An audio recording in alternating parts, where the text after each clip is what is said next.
గురజాలలో వెన్నుపోటు దినం పోస్టర్ ఆవిష్కరణ గురజాల పట్టణంలో స్థానిక రైల్వే గేట్ వద్ద ఉన్న వైఎస్ఆర్ కాంగ్రెస్ పార్టీ కార్యాలయంలో వైసీపీ అధినేత జగన్మోహన్ రెడ్డి ఆదేశానుసారం గురజాల మాజీ శాసనసభ్యులు కాసు మహేష్ రెడ్డి నాయకత్వం గురజాల మండలం కన్వీనర్ కొమ్మినేని బుజ్జి ఆధ్వర్యంలో జూన్ 4వ తేదీన జరుగు వెన్నుపోటు దినం కార్యక్రమం పోస్టర్ ఆవిష్కరణ మరియు విలేకరుల సమావేశం నిర్వహించడం జరిగింది।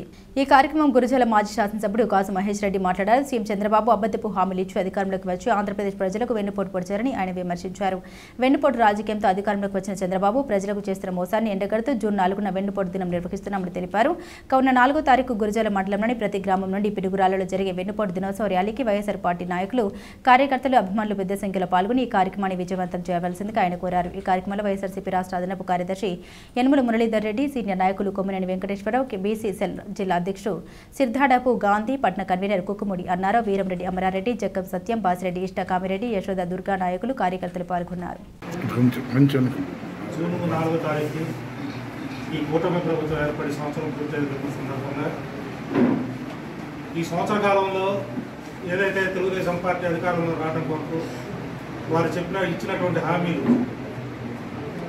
అమలుపరచకుండా ఈ రాష్ట్రంలో రెడ్ బుక్ రాజ్యాంగాన్ని అమలు చేస్తూ ఈ రాష్ట్ర ప్రజలందరికీ కూడా వెన్నుపోటు పొడిచినటువంటి చంద్రబాబు నాయుడు ప్రభుత్వాన్ని ప్రశ్నిస్తూ జగన్మోహన్ రెడ్డి గారు జూన్ 4వ తారీఖున వెన్నుపోటు దినోత్సవంగా ప్రకటించడం అందరికీ కూడా చేశారు।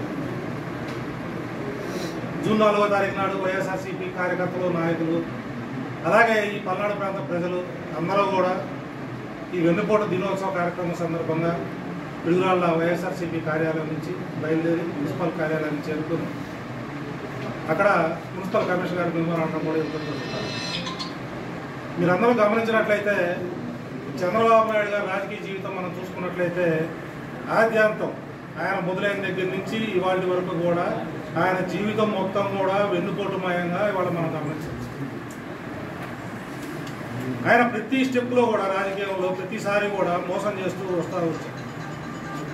ఇవాళ రాష్ట్ర ప్రజలందరూ కూడా ఎంతో ఆశపడి చంద్రబాబు నాయుడు గారు జగన్మోహన్ రెడ్డి ఇచ్చిన దానికంటే కూడా రెండింతలుగా సంక్షేమ పథకాలు ఇస్తానని చెప్పి ఎలక్షన్ ముందు చెప్పడం, దానికంటే ముందు ఇదంతా ఆశాస్పదమైనటువంటి విషయం అంటే జగన్మోహన్ రెడ్డి గారు బడుగు బలహీన వర్గాల జీవితాల్లో వెలుగులు నింపాలని చెప్పి ఆయన సంక్షేమ వరద ఇవాళ మన ఆంధ్ర రాష్ట్రంలో పాలించి ఎక్కడా దేశంలో లేనటువంటి విధంగా సంక్షేమానికి ఒక క్యాలెండర్ పెట్టి టైం టు టైము డిపిడి పద్ధతి ద్వారా ఈ పేద ప్రజలందరికీ కూడా సంక్షేమ పథకాలు అందించినటువంటి ఘనత జగన్మోహన్ రెడ్డి గారిది అయితే ఈయన అంటాడప్పుడు జగన్మోహన్ రెడ్డి గారు ఇస్తున్నటువంటి ఈ బడుగు బలహీన వర్గాలకు ఇస్తున్నటువంటి సంక్షేమ పథకాల వల్ల ఈ రాష్ట్రం శ్రీలంక అవుతుంది, అదుగాదు పాలైపోతుంది, ఈ అప్పులు కుప్పం పేరుకుపోతా ఉందని చెప్పి మాట్లాడేటువంటి చంద్రబాబు ఎలక్షన్లు వస్తానే మాట మార్చి జగన్మోహన్ రెడ్డి గారి కంటే కూడా ఎక్కువ సంక్షేమం ఇస్తారని చెప్పి ఇవాళ ఆయన ప్రకటించినటువంటి సూపర్ 6 పథకాలు ఇవాళకి ఒక్కటి కూడా అమలుకు నోచుకున్నటువంటి పరిస్థితి వాళ్ళు మనందరం గమనిస్తా ఉన్నాం।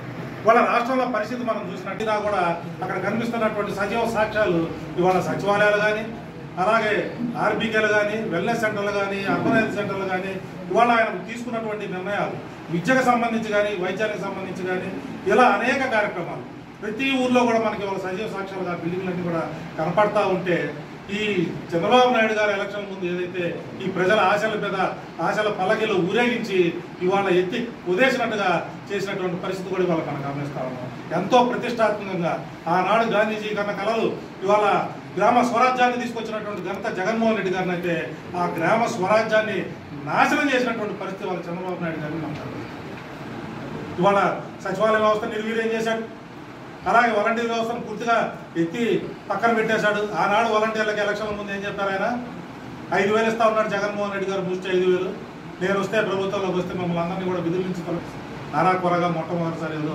కొంతమందికి ఆ ఉచిత సిలిండర్లు వేశారు, బట్ దాని తాలూకా అమౌంట్ కూడా అందరికీ పడలేదు। ఇవన్నీ కూడా ప్రజలు గమనిస్తారు। ఇలా చంద్రబాబు నాయుడు గారు ప్రభుత్వం ఏర్పడినటువంటి నుంచి కూడా వాళ్ళు ప్రజలకు ఇచ్చినటువంటి మాట నెరవేర్చకుండా ఇవాళ ప్రజా కంటక పాలన సాగిస్తున్నటువంటి దుర్మార్గమైనటువంటి పాలన ఎందుకంటే అంటే వాళ్ళ సోషల్ యాక్టివిస్ట్, అలాగే వైఎస్ఆర్సీపీకి సంబంధించినటువంటి కార్యకర్తల్ని, నాయకుల్ని అందరినీ కూడా అక్రమ కేసులతో నిర్బంధించి ఎలా హింసిస్తున్నారో ఇవాళ మనందరం చూస్తుంది। ఈ సంవత్సర కాలంలో వాళ్ళంటూ చేసిన పని ఏదైనా ఉందంటే కేవలం ఇలా పిలిచారు, ఇప్పుడు పనులు మొదలవుతున్నాయి, దానికి మీరు శంకుస్థాపన చేశారంతే।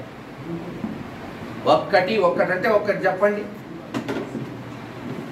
గురజాలలో 400 సంవత్సరాల చరిత్ర కలిగిన దుబ్బా చెరువుని బ్రహ్మాండంగా చేస్తే ఈరోజు గంజాయి అమ్ముతున్నారు. గురజాల దుబ్బా చెరువు మేము ఉన్నప్పుడు హాయిగా ఫ్యామిలీస్ వాకింగ్ చేసుకుంటూ ఆహ్లాదకరంగా ఉండేది పిల్లలకి. ఇప్పుడు పోవాలంటే భయపడుతున్నారు. గంజాయి అమ్ముకునేవాళ్ళు, వ్యభిచారం చేసేవాళ్ళు, అది దుబ్బా చెరువు పరిస్థితి. వీళ్ళు ఇక మాకు చెప్పేది అభివృద్ధి గురించి. సరే గెలవచ్చు, ఓడవచ్చు, గాలి వస్తుంటుంది, కొన్ని కారణాలు ఉంటుంటాయి. వాళ్ళు ఓడిపోలేదా? ఇంతకన్నా ఓడిపోయిన రోజులు కూడా ఉన్నాయి. కొన్ని కారణాల వల్ల ఓడిపోవచ్చు, అంత మాత్రాన ఏమీ కుంగిపోలేదే. ఓడిపోయినప్పటి నుంచి ప్రజల్లో ఉన్నాం, ప్రజల పక్షాన ఉన్నాం, పోరాటాలు చేస్తున్నాం. అసలు ఈ సంవత్సరంలో తెలుగుదేశం ప్రభుత్వం వచ్చినాక గురజాల నియోజకవర్గాలు ఏం చేశారు చెప్పమనండి? ఏమీ లేదు. డయేరియా అంటే కలుషితమైన నీరు తాగి పిడుగురాళ్లలో 5 మంది, దాచేపల్లి అంజనాపురంలో 2 చనిపోయారు. 7 చనిపోయారు. అంటే 7 ఈ ప్రభుత్వం మర్డర్ చేసినట్టు. మంచి నీళ్లు తాగి పురుగుల మంది దాగో, విషం దాగో, కల్తీ సారా దాగో కాదు, తాగునీరు సక్రమంగా కూడా అందించలేని వీళ్ళు మాకు నీతులు చెప్తారు. చనిపోయారు లేదా? ఆ రోజు అప్పుడే కదా మున్సిపల్ మినిస్టర్ని తీసుకొచ్చి అట్టహాసం చేసి బ్లీచింగ్ పౌడర్ జల్లిచ్చి మేము ఇస్తామన్న కృష్ణా నీళ్ళు ఆపేస్తే పాపం బీసీ కాలనీలో పిడుగురాళ్ళలో 5 చనిపోయారు డయేరియా వచ్చి. అది కూడా దిక్కులేదు. అది వీళ్ళు మాకు చెప్తున్నారు. నేర్పతి శ్రీనివాసరావు అంటాడు, అదేంటి ఎలక్షన్ అప్పుడు నేను ఛాలెంజ్ చేశాను మహేష్ రెడ్డిని, రాజకీయాలు వదిలేయాలి, ఓటమి పాలైతే. అవును, ఆ రోజు మేము ప్రతి ఛాలెంజ్ చేసాము. మీరే కానింది ఎలక్షన్ అప్పుడు ప్రతి సవాళ్ళు ఉంటాయని. నువ్వు సవాల్ విసిరావు, నేను స్వీకరించా, ఓడిపోతే రాజకీయం వదిలేస్తానని. అలాగే నేను మీకు సవాల్ విసిరా, ప్రతి సవాల్ విసిరా. మీ రాయపాటి సాంబశివరావు గారు మెడికల్ కాలేజ్ తీసుకొచ్చాడన్నావు, ఆయనకు అసలు సంబంధమే లేదు. జూలై 2019లో నేను జగన్మోహన్ రెడ్డి గారికి లెటర్ ఇస్తే దాని మీద అసెంబ్లీలో శాంక్షన్ అయింది. ఒకవేళ రాయపాటి సాంబశివరావు గారు తేలేదని నేను నిరూపిస్తాను, తెచ్చాడని నువ్వు నిరూపిస్తావా? దానికి ఒప్పుకుంటే సరే, 2 ఛాలెంజ్లు ఓకే అన్న. ఇప్పటి వరకు స్పందించాలా, సంవత్సరం ముందు దాని మీద స్పందించండి. ఓకే, 2 ఛాలెంజ్లు తీసుకుందాం, ఒకటి ఓకే మీరు గెలిచారు. ఇప్పుడు నేను చెప్తున్నాక తీసుకో దాని మీద. రాయపాటి సాంబశివరావు గారికి సంబంధం లేదు మెడికల్ కాలేజ్తో, ఆయనే ఒప్పుకున్నాడు. ఆయన పెట్టింది ఏదో డిగ్రీ కాలేజ్, అది కూడా రాలేదు. 2014లో డిగ్రీ కాలేజ్ కొరకు లెటర్ పెట్టాడంటే అది కూడా రాలా. కానీ నేను ఎమ్మెల్యే అయిన 3 నెలల్లోనే మెడికల్ కాలేజ్ శాంక్షన్ చేయించాను ఈ నియోజకవర్గానికి.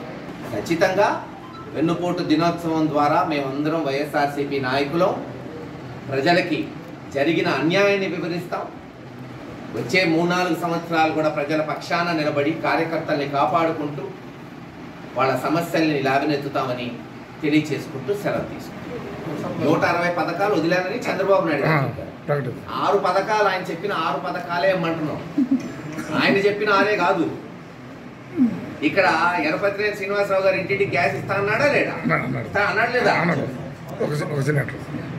ఒక సిలిండర్ ఇస్తా అన్నాడు. 90,000 ఇళ్ళకి 90,000 సిలిండర్లు ఇవ్వాలి కదా. ఏమి సంవత్సరానికి కూడా ఎత్తిపోయింది రేండి. అసలు ఈయన స్వతహాగా ఇస్తా అన్నాడు. గురజాల సిలిండర్ ఇస్తా అన్నాడు. 90,000 ఇళ్ళు ఉన్నాయి, ఇంటికి ఓ సిలిండరు. ఏది సిలిండర్? గ్యాస్ కొట్టడమేనా? గ్యాస్ ఏమన్నా వచ్చిద్దా అని ఉన్నది చూడమనండి.